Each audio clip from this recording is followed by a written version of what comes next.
우리 인생이란 바다에는 고통이란 파도가 한 번만 오는 것이 아닙니다. 고통은 극복하는 게 아니고 견디는 겁니다. 우리 인생도 자신이 원하는 미래를 이룰 수 있다는 희망이 있을 때 고통을 견딜 수 있는 즐거움이 충만해질 겁니다.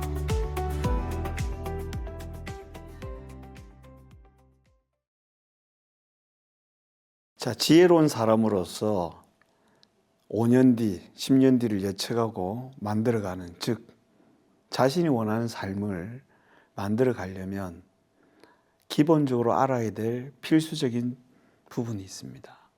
그것은 바로 고통입니다. 고통이라니까 벌써부터 괴로운 느낌이 드시는 모양인데, 고통에 대해서 한번 어떤 뜻이 있는지 같이 한번 살펴보도록 하겠습니다. 소리야. 네, 교수님. 어떤 말씀 필요하신가요? 말씀 편하게 해주세요. 고통에 대해서 알려줘. 네, 그럼 고통에 대해 말씀드리겠습니다. 고통이라는 건 신체적이든 정신적이든 우리가 불편함이나 괴로움을 느끼는 상태를 의미하죠. 신체적인 고통은 다치거나 병에 걸렸을 때 느끼는 통증일 수 있고, 정신적인 고통은 스트레스나 상실감 혹은 감정적인 아픔 등으로 나타날 수 있습니다. 고통은 누구나 피하고 싶지만 때로는 우리가 성장하거나 삶에서 중요한 것을 배우는 계기가 되기도 해요. 물론 고통을 줄이고 잘 다루는 것도 중요합니다. 그러니까 고통에 대해서는 너무 두려워하기보다는 그것을 이해하고 또 필요한 경우 적절히 다루면서 더 건강한 방향으로 나아가는 게 좋을 것 같습니다. 네. 고통에 대해서 살펴봤다, 그죠? 신체적으로 혹은 심리적으로 피할 수 없는 부분이라는 이야기도 들었습니다. 그리고 우리가 성장을 위해서는 고통이라는 것이 반드시 필요한 부분도 살펴봤습니다. 만약 지금 고등학교 3학년들이 인생에서 가장 힘든 게 뭐가 있을까요? 아마 그 나이 때는 대학만 입학한다면 그 고통에서 벗어날 수 있을 거라고 생각할 겁니다. 그래서 대학을 가면 또 뭐가 기다리고 있습니까?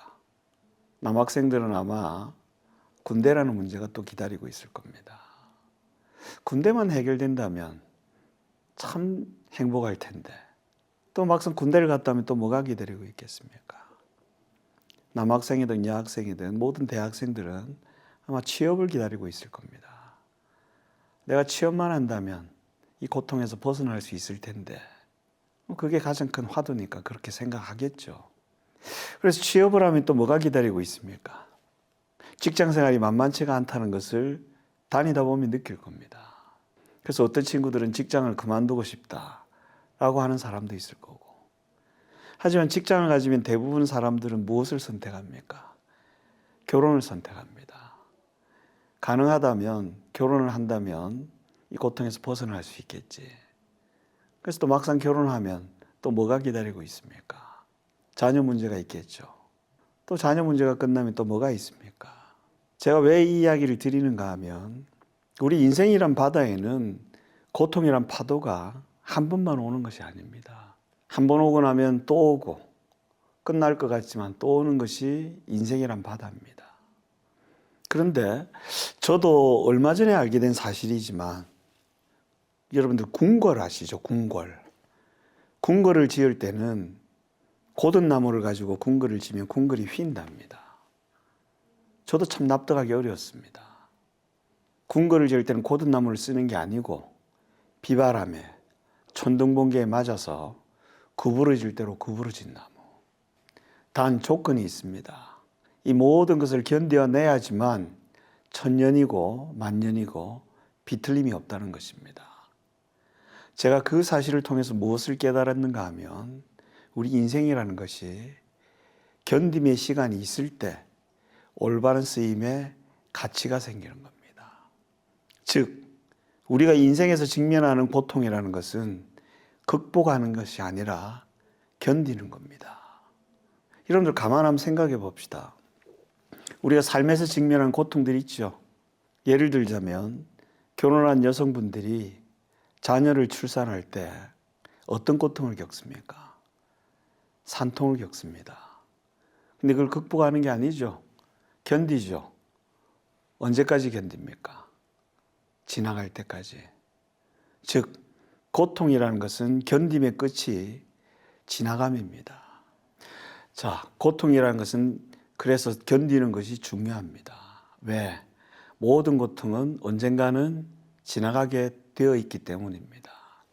하지만 견딘다는 게 그렇게 쉬운 일은 아닙니다. 그래서 성숙된 사람과 미성숙된 사람들의 공통점은 견딜 수 있느냐 없느냐.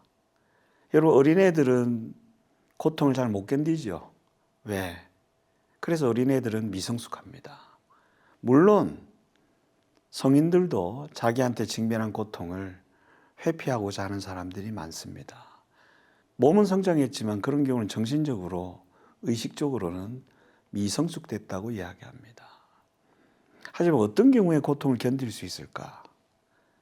자, 신혼부부들이 자기 집도 아닌 자그마한 집에 살지만 이 모든 힘든 것을 견디죠. 왜 견디겠습니까? 신혼생활이 어떻기 때문에 견디겠습니까?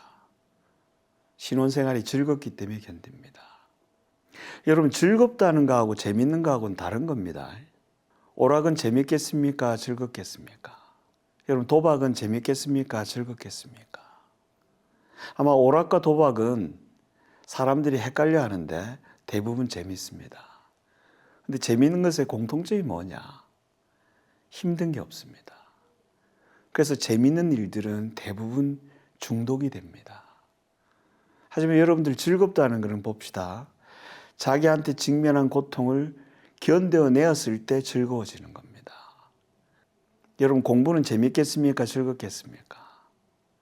아마 이 물음에 대해서 공부가 재밌다. 글쎄요. 여러분, 이 두꺼운 책을 통해서 단 한 줄의 깨달음을 얻어간다. 얼마나 큰 즐거움입니까? 아마 결혼해서 자녀를 키우는 분들은 자녀를 키우는 게 재밌던가요? 즐겁던가요? 아마 자녀를 재미로 키우는 사람은 없습니다. 즉, 즐겁다는 것은 일정 시간의 고통을 견뎌낼 때 그 즐거움이 찾아오는 겁니다. 근데 어떻게 해서 고통을 견딜 수 있느냐? 그것은 바로 미래에 대한 희망 때문에 그렇습니다. 사람들이 즐겁다는 것은 지금은 비록 고통스럽지만 시간이 지나면 이 고통을 벗어나서 자신이 원하는 방향으로 되어갈 거라는 이 미래에 대한 희망이 있을 때 사람들은 즐거움이 생깁니다.